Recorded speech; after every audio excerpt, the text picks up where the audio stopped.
Hi friends, வணக்கம். இன்றைக்கி நம்ம ஒரு சேலஞ்ச் தான் பண்ண போகிறோம். இந்த சேலஞ்ச் வந்து அன்பு மகள் சேனல்லேருந்து நம்மளுக்கு கொடுத்துருக்காங்க. என்னன்னு பார்த்தீங்கன்னா, இது வரைக்கும் சுபிக்ஷா சாப்பிடாத ஒரு ரெசிபி வந்து நான் செஞ்சு கொடுக்கணும். அவங்க சாப்பிட்டு அதோட ரிவ்யூ சொல்கிற மாதிரி கொடுத்துருக்காங்க. அன்பு மகள் சேனல் வந்து கிரீஜா சிஸ்டர் வந்து இந்த சேலஞ்ச் எனக்கு கொடுத்துருக்காங்க. எனக்கு வந்து இது செய்ய போகிறோம். அவங்களோட சேனலில் ரொம்பவுமே யூஸ்ஃபுல்லான டிப்ஸ் எல்லாம் போடுவாங்க. கண்டிப்பாக பாருங்கள். அவங்களோட பொண்ணு பேர் வந்து சுபிக்ஷா தான். ரொம்பவுமே க்யூட்டாக இருப்பாங்க.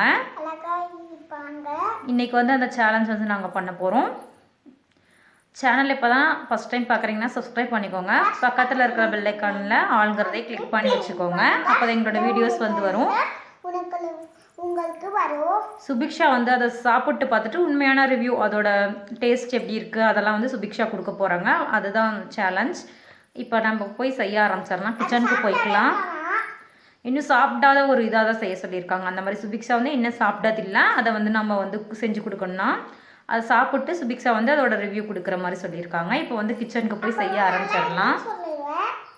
அவங்க இப்பயே நல்லா இருக்குன்னு சொல்கிறாங்க. என்ன இருக்குன்ட்டு போய் பார்க்கலாம். இப்போ வாங்க கிச்சனுக்கு போகலாம்.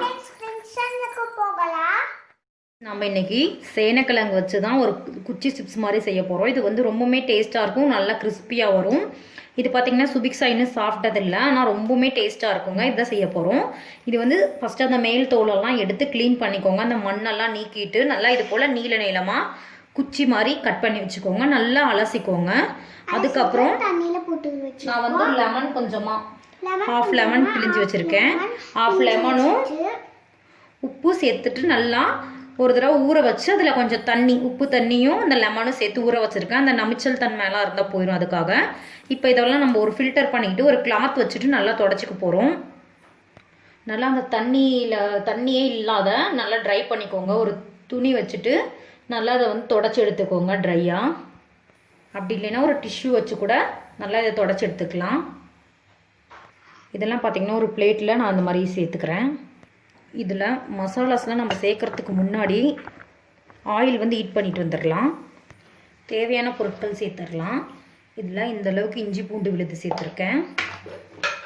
அதுக்கப்புறமா தேவையான அளவு உப்பு சேர்த்துக்கோங்க.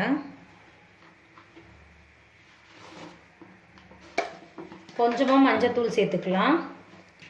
மஞ்சத்தூள் இந்த மாதிரி கிழங்கு வகைக்கெல்லாம் சேர்க்கும் போது அதோட நமைச்சல் குறையும். அது இல்லாமல் ஒரு லைட்டாக மட்டும் சேர்த்துக்க போகிறோம். பொடுசா நறுக்குன கருவேப்பிலை, காரத்துக்கு மிளகாய் தூள் சேர்க்க போகிறோம். இது நல்ல காரமான மிளகாய் தூள். இது வந்து 1 டேபிள் ஸ்பூன் சேர்த்துருக்கேன். கரம் மசாலா கொஞ்சம் சேர்த்துக்கோங்க. கொஞ்சமாக கரம் மசாலா. இப்போ தேவையான அளவு லைட்டாக ஃபஸ்ட்டு நம்ம அரிசி மாவு சேர்க்க போகிறோம். அரிசி மாவு சேர்த்துக்கோங்க. அப்படியே நான் வந்து இந்த அளவுக்கு அரிசி மாவு எடுத்திருக்கேன். ஃபஸ்ட்டு இந்த அளவுக்கு மட்டும் சேர்த்துக்கோங்க. ஃபஸ்ட்டு சேர்த்துட்டு இதெல்லாமே நம்ம ஒரு தடவை கலந்து விட்டுறணும். இந்த மாதிரி ஜென்டிலாக மிக்ஸ் பண்ணணும். நம்மளோட காயில் வந்து தண்ணி இல்லாத மாதிரி பார்த்துக்கோங்க. ரொம்பவுமே தண்ணி இருந்ததுன்னா ரொம்பவும் எண்ணெய் இழுத்துரும். கரெக்டாக அது வராது நம்மளுக்கு. இது போல் கலக்கி விட்டுக்கோங்க. இப்போ திரும்பவும் நான் கொஞ்சமாக அரிசி மாவு சேர்க்குறேன். நம்ம ஆயில் ஹீட் ஆகும்போது இது வச்சுருப்போம்ல, அது கொஞ்சம் தண்ணி விட்ட மாதிரி ஆயிரும். அப்பப்போ ஒரு தடவை போட்டுட்டோமேட்டு நீங்கள் வந்து இது பண்ணிக்கலாம். அரிசி மாவு திரும்பவும் இது போல் பெரட்டி விட்டுட்டு சேர்த்துக்க போகிறோம். ஃபஸ்ட்டு இந்த மாதிரி கலக்கியாச்சு. இப்போ நம்ம ஃப்ரை பண்ணிக்க போகிறோம். பேட்சாக பண்ணும்போது கொஞ்சம் கொஞ்சமாக நீங்கள் அரிசி மாவு ஒரு தடவை தெளித்து விட்டுட்டு இது பண்ணிக்கணும். பொரிக்கிறதுக்கு ஒரு கடாய் வச்சுருக்கேன். ஆயில் நல்லா ஹீட் பண்ணிக்கணும். கரண்டி வச்சு எதுவுமே திருப்ப வேண்டாம். நல்லா வெந்து வரட்டும். இது அப்படியே வைக்கும் போது அடுத்தடுத்த பேட்சுக்கு தான் அந்த கொஞ்சம் தண்ணி விட்ட மாதிரி ஆயிரும். அதுக்காக தான் நம்ம வந்து அரிசி மாவு சேர்க்குறோம். இது கிளற வேண்டாம், கொஞ்சம் நேரம் வெந்து வரட்டும். இது வந்து நல்லா கிறிஸ்பியாக வரணும். ஒரு சைடு லைட்டாக திருப்பி விட்டுக்கோங்க. எப்படியும் இது ஒரு 4 நிமிஷம் அந்த மாதிரி 3லேருந்து 4 நிமிஷம் போல் ஆகும். நல்லா கிறிஸ்பியாக வர வரைக்கும் வெயிட் பண்ணிக்கலாம்.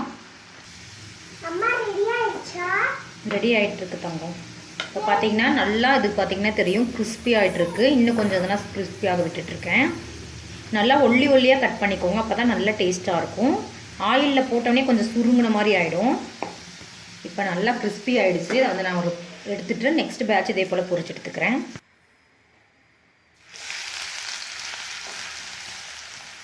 எல்லாமே பொரிச்சு எடுத்துகிட்டு சாப்பிட போகிறாங்க. சுபிக்ஷா பொரிச்சு எடுத்துகிட்டு போயிட்டு ரிவ்யூ கொடுக்க போகிறாங்க சாப்பிட்டு. கொஞ்சம் சூடாக இருக்குது. நம்மளோட சேனக்கிழங்கு சிப்ஸ் பார்த்திங்கன்னா ரெடி ஆகிடுச்சு. இன்னும் கொஞ்சம் பொரிஞ்சிட்ருக்கு. இப்போ நம்ம சுபிக்ஷாவை கூப்பிட்டு சாப்பிட்ட கொடுத்துட்டு ரிவ்யூ பார்க்கலாம் எப்படி இருக்குன்னு சொல்ல போகிறாங்கன்ட்டு. இப்போ பார்த்திங்கன்னா நான் சுபிக்ஷாவுக்கு கொடுத்துருக்கேன். சுபிக்ஷா சாப்பிட்டு பாருங்கள் எப்படி இருக்குன்ட்டு சாப்பிட்டு சொல்லணும். கரெக்டாக சொல்லணும். நல்லா சாப்பிட்டு ஃபுல்லாக முழுங்கிட்டு சொல்லணும். நீ அப்படியே பாதியிலே சொல்லக்கூடாது. அவள் எதுவாக இருந்தாலும் பாதியிலே சாப்பிட்டு சூப்பர் அப்படிம்பா. ரொம்ப நல்லா இருக்குங்க. அம்மா செஞ்சு கொடுத்ததுக்கு ஒரு சர்ப்ரைஸ் காட்ட போகிறேன். ஓ அப்படியா? எனக்கு சர்ப்ரைஸ் காட்ட போகிறாளம்மா. ஓ சூப்பர். அப்படியா? ஓகே. எப்படி இருக்குது கரெக்டாக சொல்லு. சாப்பிட்டது எப்படி எந்த மாதிரி இருக்குது? உனக்கு பிடிச்சிருக்கா?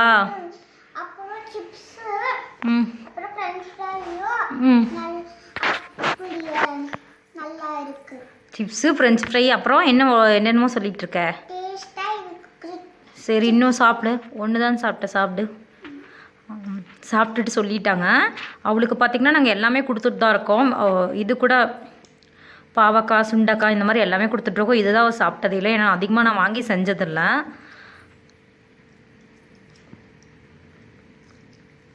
இது வந்து ரொம்பவுமே டேஸ்டான ரெசிபி ரெடி ஆகிடுச்சு. கண்டிப்பாக இந்த சேலஞ்ச் நாங்கள் முடிச்சிட்டோம். நீங்களும் இந்த ரெசிபி வந்து ட்ரை பண்ணி பாருங்கள்.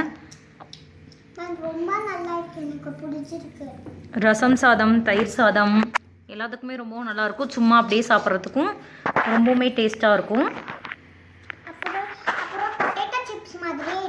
பொட்டேட்டோ சிப்ஸ் மாதிரி இருக்கா? எங்களோட சேலஞ்ச் வந்து நாங்கள் கம்ப்ளீட் பண்ணிட்டோம். இந்த சேலஞ்ச் நீங்களும் ட்ரை பண்ணி பாருங்கள். நான் யாருக்கு அப்படின்ட்டு பாஸ் பண்ணல.